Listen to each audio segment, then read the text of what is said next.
오늘도 이곳에 함께 모여 하나님께 예배를 드리고 계신 여러분 모두에게 우리 주님의 은혜와 평화가 넘치시기를 바랍니다. 우리는 지난주에 죄를 다스리는 하나님의 말씀을 거부하고 죄에게 자신을 내어준 가인이 결국에는 형제를 해치게 되는 내용을 살펴보았습니다. 그래서 가인은 땅의 저주를 받게 되는 처지가 되었죠.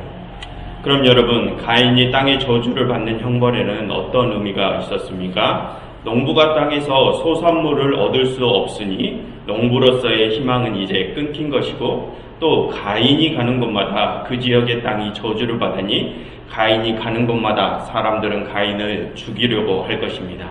그러니 가인은 살아있으나 언제 죽을지 모를 파리 목숨입니다. 즉, 가인이 땅의 저주를 받았다는 것은 살아있는 동안은 죽음의 고통이 계속될 것이라는 뜻이었습니다. 그런데 하나님께서는 가인에게 표를 주시어서 사람들이 가인을 죽이지 못하게 하셨죠. 그럼 그것은 또 무슨 뜻이었습니까? 지난번 아담과 하와에게 그러셨던 것처럼 하나님께서는 죄인에게도 새 생명의 희망, 또 한 번의 삶의 기회를 주신다는 것이었습니다. 그렇다면 여러분, 그렇게 새로운 기회를 어떻게 잡으라는 것이었습니까? 내가 납득할 수 없는 상황에서도 형제를 끝까지 지켜주고 사랑함으로써 그 기회를 잡으라는 것이었습니다. 이것이 지난주에 살펴본 내용이었습니다. 그리고 오늘의 본문으로 넘어옵니다. 오늘의 본문은 가인에게 내려진 형벌이 집행되는 내용입니다. 16절입니다. 가인이 하나님 앞을 떠나 에덴의 동쪽 유리하다라는 뜻을 가진 놋 땅으로 쫓겨납니다. 형제에 대한 책임감을 버린 죄인은 이제 세상에서 유리하게 됩니다. 여러분, 형제를 버린 자가 유리하게 된다는 이 형벌은 우리의 삶의 모습을 그대로 상징해 줍니다. 여러분, 유리하다는 말이 무슨 뜻입니까? 정처 없이 떠돌게 된다는 것이죠. 지난주에 말씀드린 것처럼 형제를 버린 농부가 땅에서 저주를 받아 유리하게 되면 다른 모든 이들에게 미움을 사게 되지 않습니까? 그럼 그게 어떤 뜻도 됩니까? 형제를 버린 자는 다른 모든 이들의 미움을 버리게 된다는 뜻도 됩니다. 즉, 형제를 버리면 자신도 다른 이들에게 버림을 받게 된다는 말이죠. 여러분, 실제로도 그렇지 않습니까? 내가 다른 이들을 버리면 버릴수록 나 스스로도 다른 이들로부터 버림을 받게 되지 않습니까? 홀로 외톨이가 되어서 아무도 그를 찾아주는 이가 없게 됩니다. 사랑은 있으나 마음 둘 곳 하나 없이 정처 없이 떠돌며 외로운 삶을 살아가게 된다는 것입니다. 그것이 가인이 형제를 버린 대가입니다. 다음 17절입니다. 가인이 아내와 동침함에 아들을 낳는데 그 이름을 에녹이라 짓습니다. 여러분, 여기서 잠깐 우리가 그동안 궁금했던 의문에 대해서 잠깐 말씀을 드리겠습니다. 여러분, 우리는 그동안 이 부분을 읽으면서 이 가인의 아내가 도대체 어디서 나왔느냐, 이런 것이 궁금했지 않습니까? 지금까지의 이야기를 흐름을 보면 아담과 하와는 가인과 아벨만 나왔습니다. 그리고 아벨은 이제 사라졌습니다. 그럼 세상에 남은 자는 가인 하나뿐이죠. 그래서 우리는 갑자기 이 가인의 아내가 어디서 나왔는지 궁금합니다. 그런데 여러분, 지금까지 계속해서 말씀을 드리고 있지만 창세기의 이 원역사 부분의 이야기는 역사적 사실을 기록한 역사서가 아니라고 하지 않았습니까? 이 부분은 우리의 삶의 모습을 상징적으로 드러내주기 위해서 만들어진 풍자소설과 같은 이야기라고 했습니다. 지금 이 이야기에 나오는 가인 역시 실제 인물이 아니라 우리의 인류의 모습을 대표하는 가상의 인물입니다. 그러니 이 부분에서 가인의 아내가 도대체 어디서 나왔느냐, 이러한 것에 의문을 갖는 것은 아무런 의미가 없다는 것입니다. 이 이야기는 원래 사실적인 이야기가 아니기 때문입니다. 그럼 여러분, 이 이야기가 사실에 기반한 이야기가 아니기 때문에 아무런 의미가 없어지는 것입니까? 여러분, 그것이 아닙니다. 하나님께서는 이러한 이야기들을 통해서 당신의 뜻을 우리에게 전하고 계신 것입니다. 마치 우리가 이솝우화나 옛날 이야기를 통해서 여러 교훈이나 경고 같은 가르침을 타인에게 주는 것처럼 말입니다. 어쨌든 이 부분에서 가인의 아내에 대한 의문은 사실 별 의미가 없습니다. 그냥 이야기의 설정이 그렇게 된 것일 뿐입니다. 그런데도 굳이 그럼 이야기의 흐름상 가인의 아내가 갑자기 튀어나온 것은 글을 잘못 쓴 것 아니냐 이렇게 따질 수 있습니다. 그렇게 따지자면 그렇습니다. 이 이야기의 흐름상으로 보면 그것은 잘못된 것입니다. 그럼 여기서 이 가인의 이야기는 왜 이렇게 이야기의 흐름이 부자연스럽게 쓰여진 것일까요? 여러분, 이 가인의 이야기는 여러분 우리가 지금 살펴보고 있는 본문의 소제목을 한번 보십시오. 본문의 소제목에 뭐라고 나와 있습니까? 가인의 자손이라고 쓰여 있죠. 그런데 여러분, 이 가인의 자손에 관한 이야기는 원래 앞에 가인과 아벨의 이야기와는 서로 다른 그룹들에서 전해지던, 서로 따로따로 전해지던 이야기들이었습니다. 여러분, 이전에 우리는 이 오경 속에 있는 수많은 이야기들이 제각기 다 다른 집단들에 의해서 전승되어져 내려왔다는 것을 배우지 않았습니까? 1장과 2장의 두 개의 창조 이야기 역시 한쪽은 유다 지파에서 한쪽은 제사장 지파에서 전승되어 내려오던 이야기라고 배웠습니다. 그렇게 다른 그룹들 사이에서 흘러내려오던 이야기들이 나중에 한데 묶였다고 했습니다. 그처럼 이 가인의 자손 이야기 역시 마찬가지입니다. 이 부분 역시 앞에 가인과 아벨 이야기와는 서로 다른 그룹들 사이에서 흘러내려오던 이야기였습니다. 그것을 나중에 하나로 합친 것이고요. 그렇게 서로 따로따로 정승되어져 내려오던 이야기를 나중에 하나로 합치려다 보니까 이렇게 이야기의 흐름이 부자연스러운 부분이 생긴 것입니다. 여러분, 16절과 17절을 보십시오. 이 부분이 어떤 내용입니까? 이야기의 배경을 소개하는 내용입니다. 여러분, 성경 속의 이야기들은 새로운 이야기가 시작될 때 항상 그 이야기의 배경이 소개된다고 하지 않았습니까? 그럼 이 16절과 17절이 무엇을 나타내 주는 것입니까? 지금 이 가인의 자손에 관한 이야기는 앞에 가인과 아벨의 이야기와는 또 다른 이야기라는 것입니다. 그래서 두 이야기의 흐름이 부자연스럽게 보이는 것입니다. 여러분, 성경에는 이렇게 앞뒤의 내용이 부자연스러운 상황이 아주 상당히 많습니다. 그런 부자연스러운 상황은 대부분 이처럼 앞뒤의 이야기가 서로 다르게 전승되어졌기 때문에 일어난 상황들입니다. 이러한 것을 인지하고 우리가 성경을 읽어야지 우리가 혼란을 피할 수 있습니다. 어쨌든 가인의 아내에 대한 궁금증을 풀어보느라 좀 말이 많이 샜습니다. 그럼 다시 본문으로 돌아오겠습니다. 다시 17절입니다. 여러분, 여기서 가인은 성을 쌓습니다. 지금으로 말하면 도시를 건축했다는 것이죠. 그렇다면 여러분, 가인이 성을 쌓고 도시를 건축한 이유가 무엇이겠습니까?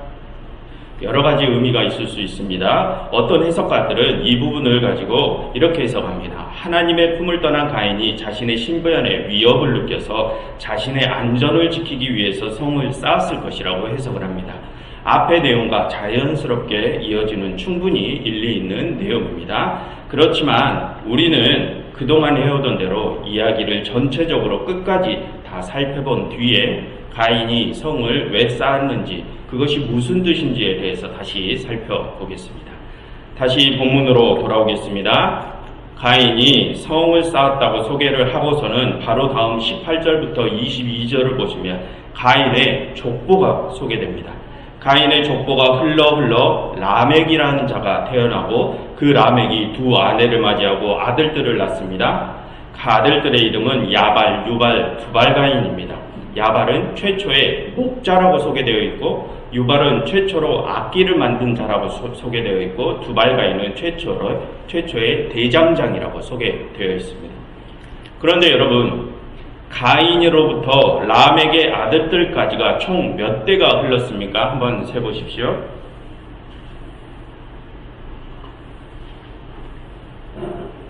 총 7대가 흘렀습니다. 여러분, 유대 문화에서 7이라는 숫자는 완전수를 의미합니다. 하나님께서 6일 동안 세상을 창조하시고 7일째 안식하셨다고 소개될 만큼 유대 문화에서는 7이라는 숫자는 완전함을 뜻합니다. 그렇다면 여러분, 가인의 후손이 7대가 흘렀다는 것이 무슨 뜻이겠습니까? 죄를 선택한 가인의 역사가 이제 완전해졌다는 것입니다. 여러분, 앞에서 하나님께서는 가인에게 죄를 다스리라고 하셨죠. 그런데 가인은 하나님의 말씀이 아니라 자신의 생각대로 죄에게 자신을 내어주는 선택을 했습니다. 그런데 7대가 흘렀다고 합니다. 무슨 뜻입니까? 죄에게 자신을 내어준 가인, 이제 그 끝이 어떻게 되는지 한번 지켜보자는 것입니다. 그럼 우리도 함께 그 끝을 지켜보도록 하겠습니다. 여러분, 앞에서 가인은 성을 쌓았습니다. 지금으로 말하면 도시를 건축했다는 것이죠. 그리고 이제 18절부터 22절까지에서는 무엇을 중점적으로 소개를 합니까? 야발과 유발과 두발 가인의 직업을 중점적으로 소개를 합니다. 그렇다면 여러분, 최초의 목자와 최초의 악기 제작자, 최초의 대장장이, 이러한 것들에는 어떤 의미가 있지 않겠습니까? 저자가 괜히 이유도 없이 이것을 길게 소개하지는 않았을 것입니다. 그렇다면 여러분, 저자가 최초의 목자와 악기 제작자, 대장장이를 소개하는 이유가 무엇이겠습니까? 여러분, 여기서 목자가 갖는 의미가 무엇일까요? 여러분, 가인은 원래 농부였습니다. 그런데 가인은 농부로서 어떤 저주를 받았습니까? 땅의 저주를 받았습니다. 어디를 가든 땅에서 소산물을 얻을 수 없다는 것이죠. 그런데 지금 그 농부 가문의 후손 야발이 무슨 일을 택했습니까? 목축업을 택했습니다. 무슨 뜻입니까? 땅의 저주를 피해보겠다는 것이죠. 하나님의 뜻을 버리고 이제 자신의 지식에 의지해서 자신의 살 길을 자기가 찾겠다는 것입니다. 이제 하나님의 뜻과는 정반대의 길을 택한 것이죠. 여러분, 그럼 이전의 내용을 한번 떠올려 보면 지금 이 야발의 조상 가인이 하나님의 말씀에 반기를 들었던 내용이 무엇입니까? 하나님께서는 가인에게 죄를 다스리라고 하셨는데 가인은 죄에게 자신을 내어주는 선택을 했습니다. 그렇다면 여러분, 가인은 왜 하나님의 뜻에 반기를 든 것일까요? 가인의 내면적인 어떤 원인이 있을 것입니다. 그럼 가인의 내면에는 무엇이 들끓었기 때문에 하나님의 뜻과는 반대되는 선택을 한 것일까요?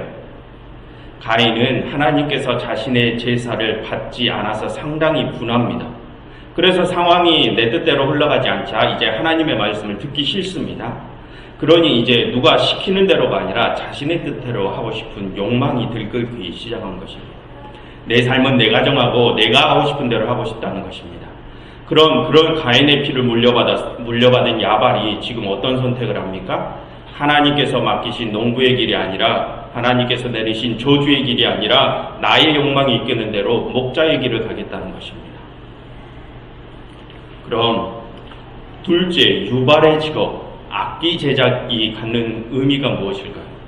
여러분, 여기서 악기란 무엇을 위하여 만들어진 물건입니까? 음악, 예술을 하기 위해서 만들어진 물건입니다. 즉, 이것은 예술과 관련된 이야기라는 것입니다. 그런데 여러분, 예술이라는 것이 지금 가인과 연결이 되어 있습니다. 여러분, 이게 무슨 뜻일까요? 여러분, 방금 전에 가인과 야발이 왜 하나님의 뜻과는 반대의 길을 선택했다고 했습니까? 그들 안에 무엇이 있었기 때문입니까? 그들 안에 자신들 마음대로 하고 싶은 욕망이 들끓고 있기 때문이라고 했습니다. 그런데 지금 이것이 예술과도 연결이 되어 있다고 합니다. 그렇다면 여러분, 성경이 바라보는 예술이라는 것은 어떠한 것과 연결이 되어 있다는 것입니까? 성경은 예술이라는 것이 우리의 욕망과 연결이 되어 있다고 바라보는 것입니다. 여러분, 음악과 미술, 문학 등등 이러한 예술, 크게는 우리의 문화라고 하죠. 이러한 인간의 문화 예술의 근본적인 바탕에는 우리의 욕망이 전제되어 있다는 것입니다. 여러분, 음악, 미술, 글쓰기 이러한 것들이 무엇을 겉으로 표현하는 것입니까? 우리의 내면을 밖으로 표현해 주는 것 아닙니까? 우리의 내면에서 바라는 것들을 노래나 그림, 글쓰기 또는 건축 이러한 다양한 방법들로 표현하는 것이 예술이고 문화입니다. 지금 그것을 말하는 것입니다. 인류 문화 예술의 기본 바탕에는 우리의 욕망이 자리 잡고 있다는 것입니다. 그렇다면 두발 가인의 직업인 대장장이는 또 무엇을 뜻하는 것일까요? 여러분, 우리가 왜 여러 과학기술들을 발전시켜 나갑니까? 우리의 삶에는 이전보다 더 편하고 효율적인 방법을 찾기 위해서 그러한 것들을 더 발전시켜 나가지 않습니까? 더 편하고 효율적인 것을 원하는 욕망이 있기 때문에 우리는 기술이라는 것을 발전시켜 나갑니다. 즉, 지금 이 가인의 후손들의 직업이 보여주고자 하는 것은 우리의 욕망과 관련된 것들입니다. 그런데 여러분, 여기서 조금 의아한 것은 가인과 야발이 하나님의 뜻을 거부하고 반대로 자신들의 욕망대로 살아간 일은 우리가 쉽게 죄로 연결을 시킬 수 있습니다. 하나님의 뜻을 반하는 것은 죄다, 이렇게 쉽게 이해할 수 있습니다. 하지만 여러분, 어째서 문화예술과 기술의 발전이 죄와 연결이 된다는 것입니까? 성경은 어째서 문화예술과 기술의 발전을 죄와 연결을 시키는 것일까요? 지금까지의 내용만으로는 우리가 이 의문을 풀어내기가 쉽지는 않습니다. 그럼 그 다음의 내용의 해결에 실마리가 있는지를 먼저 살펴보고 다시 이 문제로 돌아오겠습니다. 다음 23절과 24절입니다.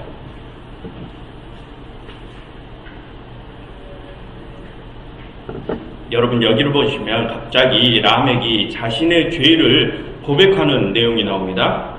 여러분, 혹시 여러분들이 가지고 계신 성경마다 다 다르겠지만 여러분들께서 가지고 계신 성경 중에 혹시 이 23절과 24절 부분이 들여쓰기로 되어 있는 성경이 있습니까? 라멕이 아내에게 이르되, 그 뒷부분이 한 칸씩 전부 다 띄어져 있는 성경이 있습니까? 그것은 지금 이 부분이 노래 또는 시라고 나타내 주는 것입니다. 즉, 이 부분은 라멕이 부르는 노래라는 것입니다. 그런데 그 라멕이 노래하는 것이 어떤 내용입니까? 자신의 죄를 고백하는 내용입니다. 여러분, 23절을 보시면 라멕이 나의 상처로 말미암아 내가 사람을 죽였고 나의 상함으로 말미암아 소년을 죽였다라고 고백을 합니다. 여러분, 이게 무슨 뜻입니까? 자신이 먼저 어떤 상대에게 상해를 당했는데 그것 때문에 사람을 해쳤다는 것입니다. 그런데 그 상대방이 소년이라는 것입니다. 여러분, 사람을 해친 것도 중범죄인데 어린아이를 해치다니요? 이게 무슨 말입니까? 이것은 죄 중에 가장 심한 죄를 표현하는 것입니다. 그런데 여러분, 이 라멕은 왜 소년을 해쳤다고 합니까? 그 소년이 먼저 자신에게 해를 입혔기 때문에 자신이 그를 죽였다고 합니다. 여러분, 이것은 얼핏 보면 이 라멕이 자신의 죄를 변호하는 것처럼 보입니다. 마치 자신이 정당방위를 한 것처럼 말입니다. 하지만 여러분, 성인이 아이를 상대로 그것도 죽음에 이르게 할 정도로 대응을 했다는 것은 정당방위를 넘어서는 일입니다. 그것은 정당방위가 성립이 되지 않는다는 것입니다. 그럼 여러분, 이 라멕의 노래가 무엇을 뜻하는 것일까요? 여러분, 라멕이 지금 어째서 상대방을 해쳤다고 합니까? 상대가 먼저 자신에게 상해를 입혔기 때문에 그렇다고 합니다. 그렇다면 여러분, 지금 라멕이 상대의 목숨을 빼앗았다는 것이 무슨 뜻입니까? 방금 전에 이 상황에서 정당방위는 성립되지 않는다고 했습니다. 이 상황은 정당방위를 말하고자 하는 것이 아니라는 것입니다. 그럼 무슨 뜻입니까? 라멕이 복수를 했다는 것입니다. 상대가 자신을 공격하니까 자신이 복수를 해줬다는 것입니다. 그런데 여러분, 이것은 라멕이 부르는 노래라고 했습니다. 그런데 24절을 또 보시면 라멕이 자신을 제3자처럼 표현을 하면서 가인을 위해서는 벌이 7배인데 가인을 죽이는 사람에게는 벌이 7배라는 말이죠. 라멕 자신을 위해서는 벌이 77배라고 합니다. 그럼 여러분, 본문의 다른 부분에서 하나님이 라멕을 위해서 너를 위해서는 벌이 77배다라고 말씀하신 부분이 있습니까? 없습니다. 그럼 여러분, 여기서 도대체 라멕이 자신을 위해서 벌이 77배다라고 하는 것은 어디서 나온 말일까요? 그것은 하나님께서 라멕에게 하신 말씀이 아니라 라멕 자기 스스로 하는 말입니다. 지금 이 노래는 소년을 해친 극악무도한 죄를 저지른 라멕이 세상과 하나님을 비꼬는 노래입니다. 지금 이 노래는 하나님께서 아우를 죽인 가인을 보호하기 위하여 그를 해치는 사람에게 벌을 7배를 내리셨다고 했는가? 그럼 소년을 죽인 나에게는 벌이 77배이겠구나. 나를 위해서는, 소년을 죽인 나를 위해서는, 나를 해치는 사람에게는 벌이 77배이겠구나. 이렇게 세상을 비꼬는 노래입니다. 그렇게 극악무도한 범죄를 저지른 죄인이 자신을 돌아보지 못하고 뻔뻔하게 자신의 범죄를 자랑하듯 세상과 하나님을 비꼬면서 노래를 하고 있습니다. 이제 사람은 죄를 지어도 자신의 죄를 부끄러워하지도 하나님을 두려워하지도 않는다는 것입니다. 그렇다면 여러분, 다시 좀 전에 라멕의 아들들의 직업에 관한 부분으로 돌아가 보겠습니다. 좀 전에 우리는 가인과 야발이 하나님의 뜻에 반한 행동을 하는 것은 쉽게 죄로 연결이 된다고 했습니다. 그러나 유발과 두발가인의 직업과 관련된 문화예술과 기술의 발전이 어떻게 죄로 연결되는지는 의문이라고 했습니다. 그래서 그것이 무슨 뜻인지를 알기 위해 먼저 라멕의 노래를 살펴봤습니다. 그럼 여러분, 라멕이 저지른 죄가 무엇이었습니까? 복수였습니다. 그렇다면 여러분, 복수는 왜 일어나는 것입니까? 여러분, 라멕의 노래를 다시 한번 잘 들여다보십시오. 라멕은 상대방이 자신에게 상해를 입혔기 때문에 자신에게 한 것보다 더한 것으로 돌려줬다고 합니다. 그런데 여러분, 이전의 7절의 내용을 한번 떠올려 보시면 하나님께서는 가인에게 이해할 수 없는 상황이라도 선을 택할 수 있다고 하셨습니다. 그러니 죄에게 잡아먹히지 말고 죄를 다스리라고 말씀하셨습니다. 그럼 그 말이 어떤 뜻도 됩니까? 분을 참을 수도 있다는 것입니다. 이해할 수 없는 상황에서도 분노를 조절할 수 있는 능력이 우리에게 있다는 것입니다. 그런데 지금 라멕은 어땠습니까? 분노를 어떻게 했습니까? 조절하지 못하고 폭발시켰습니다. 자신의 선조인 가인보다 훨씬 더하게 분노를 완전히 폭발시켰습니다. 그래서 자신이 받은 상처보다 훨씬 더한 복수를 해줬습니다. 그렇다면 여러분, 다시 문화예술과 기술의 발전으로 돌아와 보면 문화예술과 기술의 발전이 어떻게 죄와 연결될 수 있다는 것입니까? 여러분, 문화예술과 기술의 발전 그 밑바탕에는 뭐가 있다고 했습니까? 인간의 욕망이 있다고 했습니다. 인간의 욕망으로부터 문화예술과 기술의 발전이 시작되었다고 했습니다. 그렇다면 여러분, 지금까지 내용을 모두 종합해 보십시오. 인간의 욕망으로부터 문화예술과 기술의 발전이 시작된 것이 어떻게 죄로 연결됩니까? 인간의 욕망이 절제되지 못하면 그러한 것들은 처참한 범죄로 이어질 수 있다는 것입니다. 여러분, 실제로도 그렇지 않습니까? 우리 인간이 개발한 기술은 우리의 삶의 편안함과 효율성을 높여줄 수 있습니다. 그러나 그러한 기술이 잘못 사용되어지면 어떠한 쪽으로도 연결이 될 수 있습니까? 사람을 죽일 수 있는 살생 무기로도 사용이 될 수 있습니다. 그리고 우리 인간이 발전시킨 기술들 때문에 지금 자연이 파괴되고 있지 않습니까?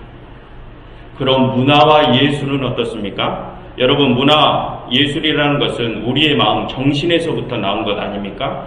하지만 그 어느 순간 그것이 반대로 우리의 마음과 정신을 지배하게 될 때도 있지 않습니까? 여러분, 우리가 발전시켜온 문화가 정말로 우리에게 이로운 점만 줍니까? 도리어 잘못된 문화가 우리 자신들의 정신을 좀먹는 일은 없습니까? 잘못된 음주 문화, 잘못된 공연 문화, 잘못된 스포츠 문화, 잘못된 약물 문화, 이러한 것들이 우리의 정신을 좀먹고 또 그것으로 인해 다툼이나 안전사고와 같은 큰 해악을 일으키지는 않습니까? 지금 이 부분이 말하고 있는 것이 바로 그런 것들입니다. 우리 인간의 욕망으로부터 시작되어 우리 스스로가 일구어낸 문화와 기술들이 어떤 때는 우리에게 이로움을 줄 수 있지만 어떤 때는 그것들이 절제되지 못하고 다스려지지 못해서 최악의 상황, 최악의 범죄로까지 이어질 수 있다는 것을 지금 말하고 있는 것입니다. 여러분, 이 창세기가 실제 언제 쓰여졌다고 했습니까? 바벨론 포로기쯤에 쓰여졌다고 했습니다. 여러분, 그때는 아수르, 바벨론, 그리스, 로마와 같은 강대국들이 강력한 무기, 엄청난 화력을 내세우면서 이스라엘과 같은 약한 나라들을 점령하던 시기였습니다. 인간의 기술이 살생으로까지 이어지던 시대였습니다. 또한 그 시기는 이스라엘이 여러 이교도 문화에 노출됐던 시기였습니다. 여러분, 당시 이교 문화에는 그들의 제사에서조차 음행과 음주, 사람들의 정신을 혼미하게 만드는 주술적인 음악들, 사람들의 정신을 오락가락하게 만드는 여러 마약들, 이러한 것들이 이교 문화에 판을 치던 시대였습니다. 인간의 문화가 인간 스스로의 정신을 좀먹게 했다는 것입니다. 그런 시대에 오늘의 본문이 선포되어지고 있습니다. 그럼 여러분 지금 여기서 문화예술과 인간의 기술이 왜 죄와 연결된다고 하는지 이해가 되십니까? 아무튼 오늘의 본문은 우리의 욕망에서 비롯된 문화예술이나 기술이 절제되지 못하고 다스려지지 못할 때에는 최악의 범죄로까지 이어질 수 있다고 말하고 있는 것입니다. 여러분, 오늘의 이야기 서두에서 가인이 세운 것이 무엇입니까? 하나님의 뜻을 벗어난 가인이 자신의 지식에 의지해서 자신의 욕망대로 무엇을 세웠습니까? 성을 쌓았습니다.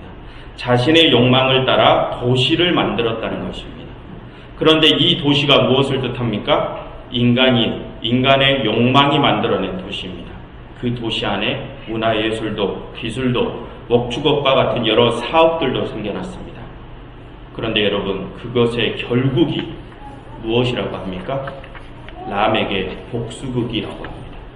상상할 수도 없는 아주 처참한 비극이라는 것입니다. 그렇다면 여러분, 오늘의 본문 전체가 말하고자 하는 것이 무엇이겠습니까?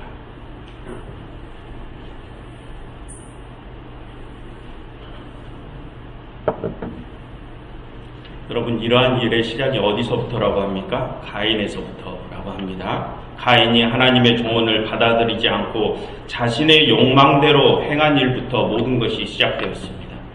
여러분, 지난 7절에서 죄가 가인 너를 원하나 너는 죄를 다스릴지리라 라고 할 때 이 원하다라는 단어가 원래 욕망이라는 명사에서 변형된 동사입니다. 즉 우리의 욕망이 죄의 원천이라는 것이죠. 그런데 여러분, 하나님께서는 그것을 어떻게 하라고 하셨습니까? 다스리라고 하셨습니다. 욕망을 다스리라, 즉 욕망을 절제하고 조절하라는 것입니다. 하지만 라멕은 그 욕망을 절제하고 조절하지 못해서 복수, 살인극을 벌였습니다. 그럼 여러분, 오늘의 본문 전체가 말하고자 하는 것이 무엇입니까? 우리의 욕망은 절제되지 못하면 결국 처참한 비극이 된다는 것입니다. 우리의 욕망이 절제되지 못하면 우리의 도시, 우리의 기술, 우리의 문화, 그러한 모든 것들은 죄로 물들어서 인간 세상 전부가 무너져 내릴 것이라는 뜻입니다. 그러니 마지막 25절, 26절에서 어떻게 되었다고 합니까? 욕망을 절제하지 못하고 죄에게 사로잡혀버린 가인의 가족의 최후가 어떻게 됩니까? 가인의 족보는 이제 새로운 셋 가문의 족보로 대체되고 합니다. 이제 더 이상 성경에서는 가인의 이름을 찾아볼 수 없게 됩니다. 여러분, 오늘의 본문은 우리의 욕망이 절제되지 못할 때 우리의 결국이 어떻게 되는지를 보여주는 내용이었습니다. 하나님께서는 오늘의 본문을 통하여 우리에게 우리의 욕망이 절제되지 못하면 지금까지 우리가 읽은 그 모든 것들이 한순간에 사라져 버리고 말 것이라고 말씀하고 계십니다. 여러분, 세계 1, 2차 대전과 같은 전쟁을 한번 생각해 보십시오. 그리고 저는 겪어보지 못했지만 여기 계신 분들 중에서는 실제 전쟁의 기억을 갖고 계신 분들도 계실 것입니다. 그리고 지금도 옆나라 우크라이나와 러시아에서는 전쟁이 일어나고 있습니다. 우리의 욕망이 절제되지 못할 때 일어나는 극단적인 모습입니다. 그것뿐만이 아닐 것입니다. 지금 우리가 살아가고 있는 삶의 터전을 한번 생각해 보십시오. 우리의 욕망으로 인해서 오존층이 파괴되고 온난화가 일어나고 생태계가 무너지면서 우리의 삶의 터전이 지금 신음하고 있습니다. 또 우리 주위의 모습을 한번 보십시오. 나의 욕망을 절제하지 못하고 형제와 다투고 형제의 것을 빼앗는 일이 매일같이 일어납니다. 형제를 짓누르고 내가 그 위에 일어서는 것이 너무도 당연시되는 세상입니다. 다른 일을 눌러야 내가 살아갈 수 있는 세상이라고, 그렇지 않으면 도태되는 세상이라고 그것을 너무도 정당하게 받아들이고 있습니다. 여러분, 우리의 욕망은 어디까지입니까? 여러분, 정말 이 세상은 다른 일을 누르고 내가 그 위에 올라서야 하는 그런 논리로 돌아가는 것입니까? 여러분, 성경은 그렇게 말하고 있지 않습니다. 성경은 분명히 우리 모두가 함께 행복할 수 있다고 합니다. 하나님께서는 분명히 우리 모두가 함께 구원을 받을 수 있다고 말씀하십니다. 어떻게 말입니까? 우리가 나의 욕망을 절제하고 서로를 위해 살아갈 때 그럴 수 있다고 말씀하십니다. 그러니 여러분, 내 안의 욕망을 절제하십시오. 죄를 다스리십시오. 그렇게 서로를 위한 삶을 살아가셔서 이 예배를 드리고 계신 여러분 모두가 사라져버린 가인의 족보에 들지 않고 생명이신 예수 그리스도의 족보에 들어가실 수 있기를 간절히 바랍니다. 기도하겠습니다. 하나님께서는 오늘 저희에게 저희의 욕망이 절제되고 다스려질 수 있음을 알려주셨습니다. 그러니 하나님, 저희가 저희의 욕망을 다스릴 수 있도록, 그래서 죄에 잡아먹히지 않도록 힘과 용기를 주시옵소서. 하나님, 내가 높이 올라가는 것이 아니라 우리 모두가 함께 손을 잡고 나아가는 것을 생각하게 하시옵고, 모두 함께 손을 잡고 나아갈 때 내가 한 발짝 뒤에서 형제들을 밀어주는 자들이 되게 하시옵소서. 그리하여 이곳에 있는 모든 이들이 하나님의 기억 속에 영원히 남아있는 자들이 되게 하시옵소서. 예수 그리스도 이름으로 기도드렸습니다.